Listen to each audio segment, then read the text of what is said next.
Good morning. Welcome to another live field with Charlotte's YouTube channel. Let's get into the New York, New York Mets, 1986 New York Mets, June 1986. Let's get into it, man. This is from the book One Year Dynasty Inside the Rise and Fall of the 1986 Mets. Baseball's impossible one and done. Champions. So now I'm in chapter 7. Chapter 7. Far from being finished with this book, we got about a lot more chapters to go. This is a great book. It chronicles that Mets team that were just dominant that year. Iconic team. Let's get into it, man. Not your father's Mets, like June 1986. No matter how great a team is, no one runs away before June. Certainly not in the era of two division leagues, unless they just keep winning. But as many teams have found, a season can quickly turn on its ear, and a great start can turn to a disappointing campaign.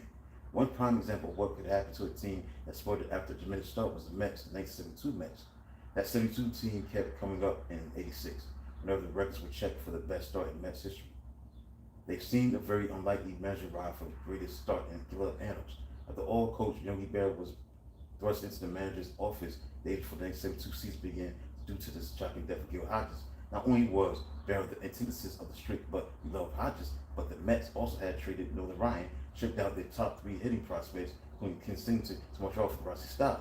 The 86 Mets could claim the best mark in club history after 20 games, 16-4, yet the 72 Mets used their own 11-game win streak to catapult to the top spot in team history at 23-7 after 30 games, 25-10 after 35 games, finally the best made in club in history, 29-11 after 40 games. The 86 Mets matched that 40-game start, but the lesson that fast starts as well as just that starts. Finishing is what matters, what lasts. After Jim McAndrews' 6-1 win over the Phillies on June 1st, 1972, the 30-11 Mets stood 5 games ahead in the National League East at 38-1, 30-11.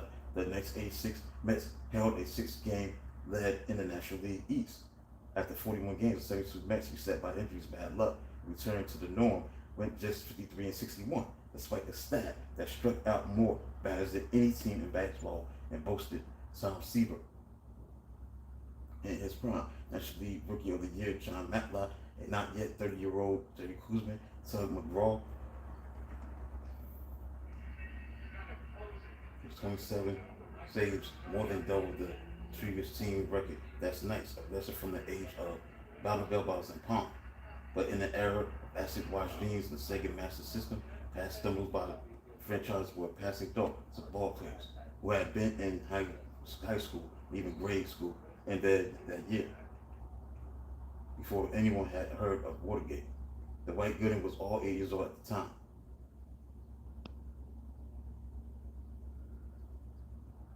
Just two players from the 1972 team were still active in the majors in 1986. Nolan Ryan, now Astro, and Tom Seaver, who had won his 30th game in a White Sox uniform the previous year in New York's other ballpark, much to the fascination of Mets fans in the front office that let him go away.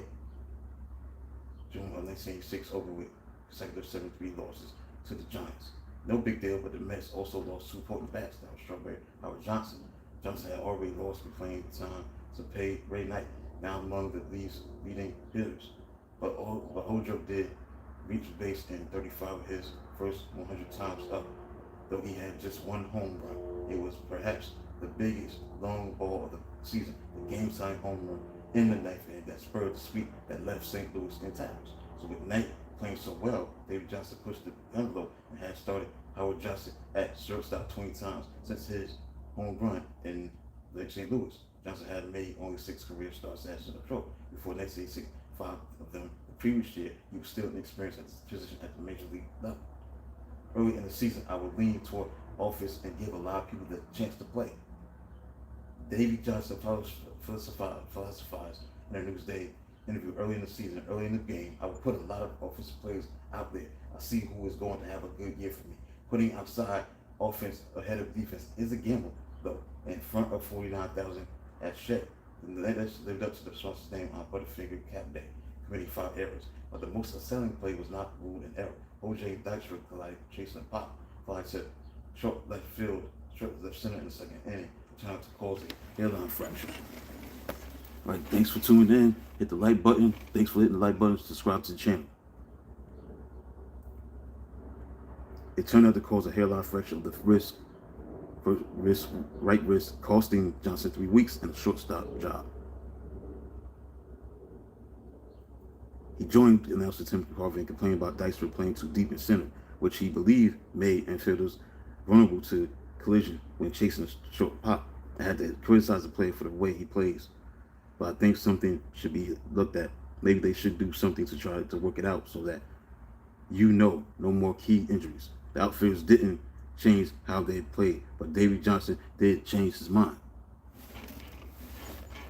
So sub Kevin Mitchell continued to play shortstop on occasion. Usually went fly ball pitcher. Sid Fernandez started. Howard Johnson did not. When he returned from the DL at the end of June, the manager started Hojo at shortstop. This a handful of times the rest of the year, and had him take over on occasion at shortstop in late games, and he pitched a hit for superior defender Rafael Santana. Santana's 218 average was the lowest of any Met position, with at least 33 bats in '86. But zone ranking techniques that came along later confirmed that he was among the league's top fielding shortstops. Davis computer and experience verified that defense late in games or late in the year was essential. An error injury to Strawberry, on the other hand, didn't simply tweak the lineup. It altered the entire batting order and caused concern throughout the tri-state area. Though his bulky left thumb was deemed just as a contusion, his making just one start over 2 week span brought back frightening visions of 1985, when the lanky slugger missed 7 weeks due to a torn ligament in his right thumb. After an 18-8 start, the 85 Mets lost 4.5 games in the standings, without their most imposing slugger. In the words of longtime beat writer Jack Lang, Strawberry's 85 absence probably cost the Mets the pennant. Strawberry was never a high average hitter, but other teams were scared enough of his pitcher Howard to pitch ever so carefully to him. Through the first 2 months of the 1986 season, his 22 walks put his on-base average at 355, and 17 extra base hits pushed his slugging to 468. 27 RBIs were second on the team to Gary Carr's 31. Bad thumb and all, Strawberry could still hold a drink, though he could not hold his liquor.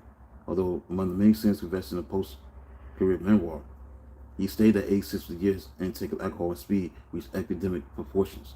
Greenies or amphetamines was available to ball players dating back to the 50s. The grueling schedule requires teams to play at least 6 games a week, and the 1980s still had its fair share of doubleheaders. The 1986 Mets played 9 twin bills. Amphetamines quicker reaction time helped ball players get up for games when they otherwise would have been dog-tired from playing, traveling, or partying.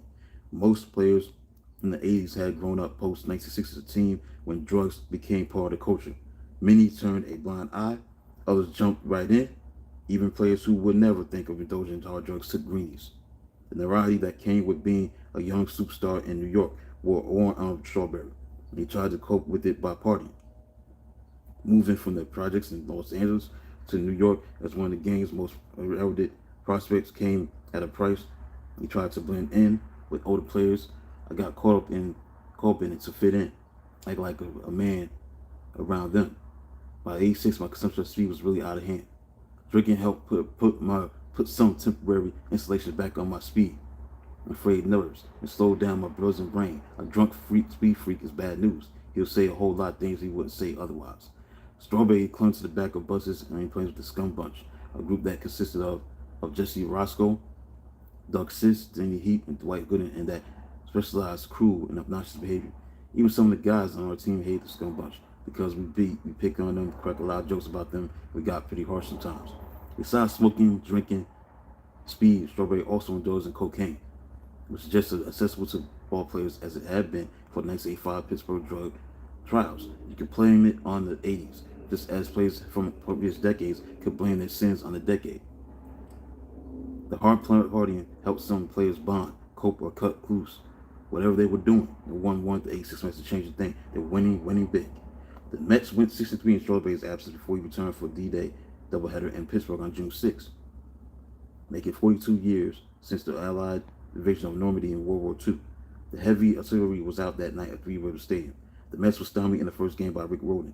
In the first inning, the Bucks leading 4-1. Gary Carter, acting on advice from first base coach Bill Robinson, called for the baseball to be checked. Home plate umpire Billy Williams thought the ball looked suspicious, inspected Roding on the mound.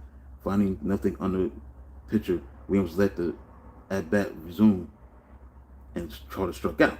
So as Roding left the field, Robinson, a teammate of Roding in the early 80s, crossed in front of the pitcher and told him, "You don't have to cheat." That was followed by more words and more shoving. And the blink of an eye, the Mets were in the midst of their second ball of the season. Pirates manager Jim Leyland pinned Mets pitcher Ed Lynch, whose knee was already bad enough that he was missing his start in Pittsburgh.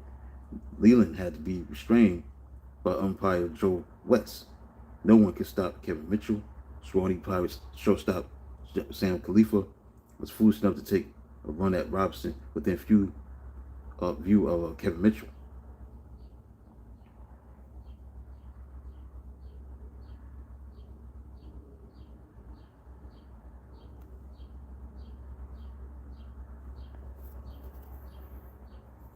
Bill Robinson.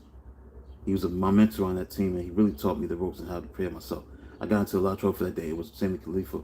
I went after him and ended up putting him in a chokehold and wouldn't let him go. Scuffling Khalifa's face along the Three River Stadium turf. Mitchell eased up on his chokehold at the pleading of his teammates of the Mets. The Mets lost the game, but won the fight. About the only victory they had all year against the scuff ball. The Mets rolled the Pirates in the nightcap 10-4 with Strawberry 4-for-7 in the doubleheader. Hit his first home run in a month. For good measure, the Mets took 4 of 5 in that series and did not lose any of their final 13 games against Pittsburgh in 1986. The Mets clobbered everyone with bats as well as fists, despite Strawberry sitting for almost 2 weeks. Howard Johnson missing most of the month, Ed Lynch unable to pitch, and Rick Allaire not winning in his first game until June 15th. The Mets continued to roll, their lead growing tall and tall like Jack's beanstalk. They took 4 more from the Pirates the following weekend at Shea, including a sweep of the Banner Day doubleheader on Father's Day, with a parade of some 2,500 handwritten handheld signs. The Mets landed in Montreal on June 16th with a 10.5 game lead, the largest lead at any point in the team's 25 seasons of existence, on pace to win 117 games, one better than the A's Cubs' 80-year record. Despite their dominance, the Mets had not had the chance to inflict any carnage on the closest competitor. Appearing on a schedule for the first time in mid-June, the second place Expos was just hanging on, and that was with a roster fortified by 4 homegrown Mets sent northward in the Guy Card trade 18 months earlier. Shortstop Huey Brooks, center fielder Herman Winningham, Carter Mike Fitzgerald, and pitcher Floyd Yeomans. Ron Dalton, the last Mets star to surrender his perfect record in '86, pitched the series opener against another former Mets prospect, Jake Tibbs. A second-round pick in Frank Cashin's first dream draft as Mets GM in 1980. Tibbs was traded to the Reds for veteran Bruce Bernini during the 1984 season. Cincinnati then flipped him to Montreal on a 6-player deal for pitcher Bill Gullickson. There, though, while Tibbs held the Mets at bay for 7 innings, shutting them out until first baseman Andres Galarraga dropped the throw on Darling's 2-out squeeze bunt to plate the contest's first run.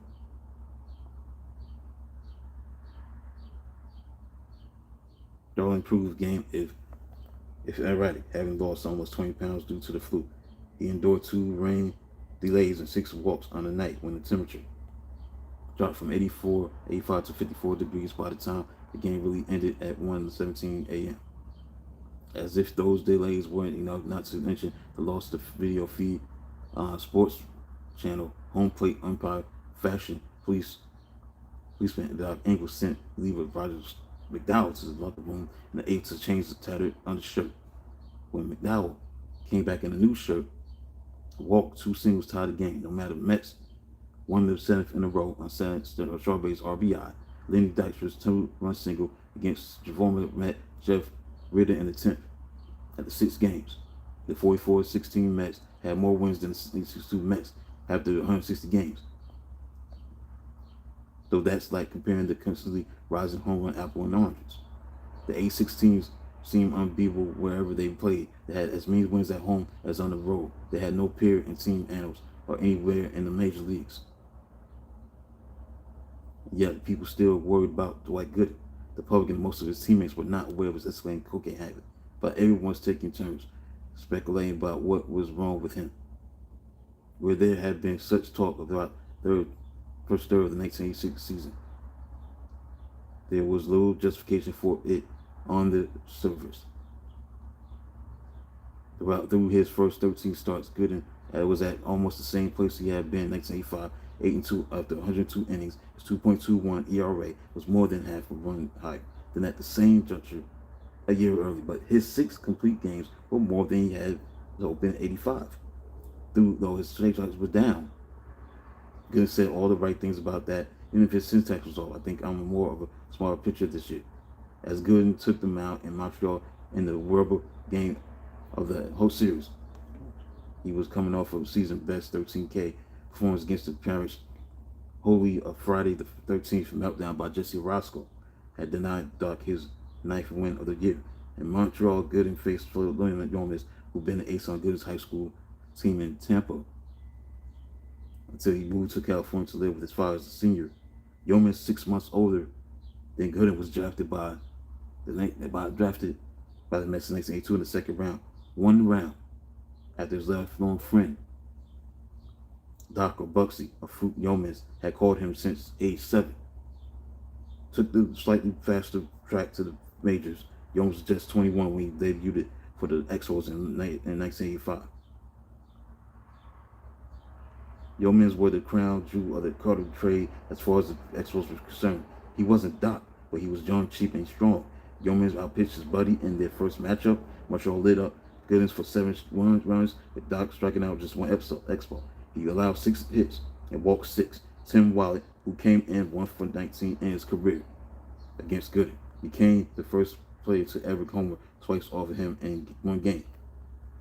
Gooden wasn't much better when he faced Yomis in the Expos in a rematch in his next start, but he was bailed out at Shea by a 3-run fifth, scoring the tying run himself on a wild pitch by Yomis. The Mets lost that game in 10 innings, wound up dropping 4 of 6 to the Expos in June. Buoyed by taking 4 of 5 from the Cubs, the Mets ended the month leading the National League East by 9.5 games. The 1989's June matched the team record held by the 1969 world champion Mets. That was the kind of company the 86 Mets wanted to keep. Legend has branded the 86 Mets as a collection of partiers, addicts, and blank. William Hayward Wilson was none of the above. One of a dozen children growing up on a farm with a tin roof house and no water running. Mookie belonged to a family that had sharecropping in South Carolina for generations. He liked baseball as a break from their rural life that was hard.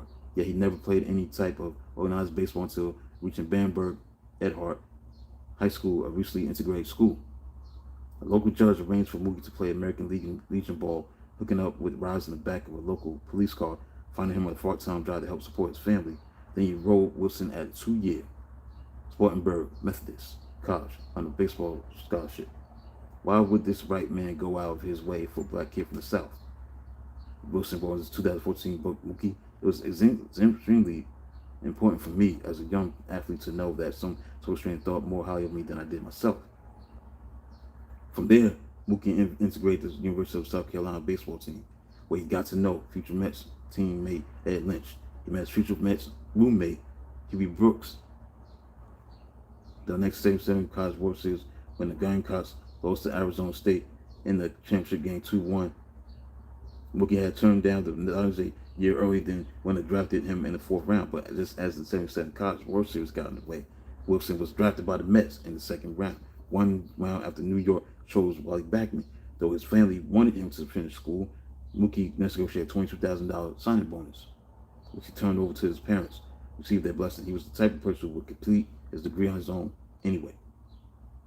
$500 per month salary and $4 daily meal money that had been a hardship for most was better than Wilson made at home. Class triple A Jackson was married in an on-field ceremony, unconventional in more ways than one, because he wed his brother's ex-wife and adopted their 4-year-old son Preston, a future all-star center fielder.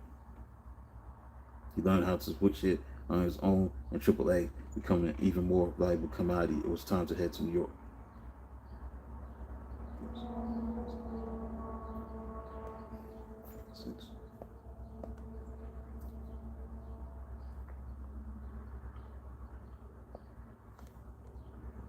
Wilson arrived at the Mets in the deal.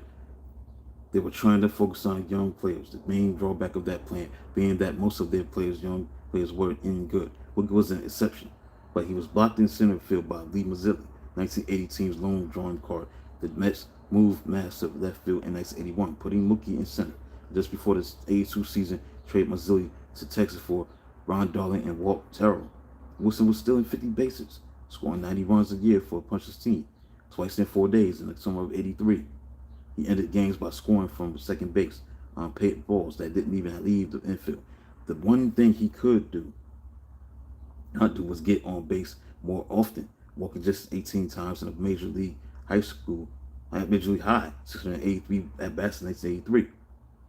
You would think that someone who grew up in a home with one outhouse, 14 people, would have come to play with more patience. Mookie could see a positive change in the team. In '83, we really thought we were developing something that was going to be special. We didn't know how special because we were still unknowns. There was a difference in the clubhouse. Guys were eager to come to the ballpark. They weren't in a hurry to leave, so we started to see the whole dynamic and mental aspect of the team change. Mookie Wilson was front and center as the team made the long, slow transformation from god awful to blank good. That's when it started to come apart for him. After a solid '84 season, Wilson got off to a tremendous start in 1984, '85.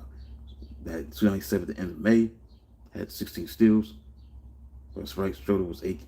That prompted the call-up of Glenn Dykstra, who became an immediate favorite in New York for his gutsy play, dodge, and unflappable demeanor. Look at life at Shea would never be the same for Mookie. Shoulder surgery cost him more than 2 months as Dykstra shined and Mets battled for first place.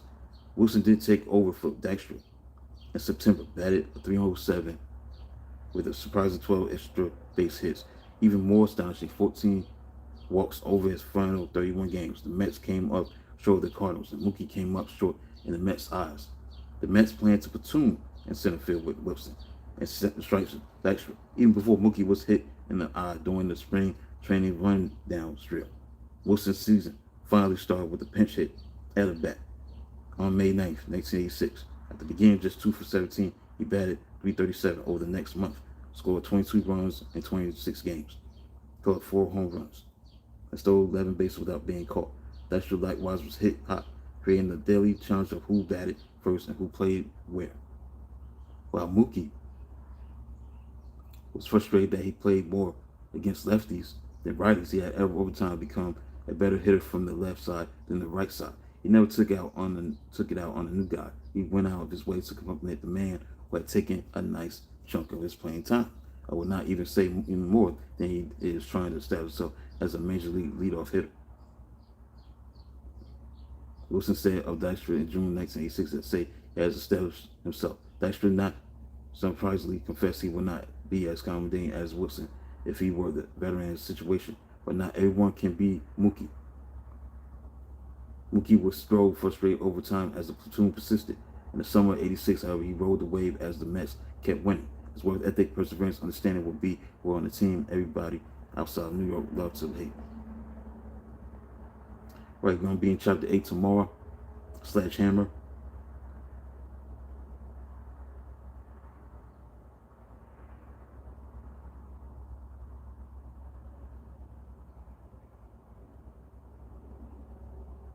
Sledgehammer, July 1986.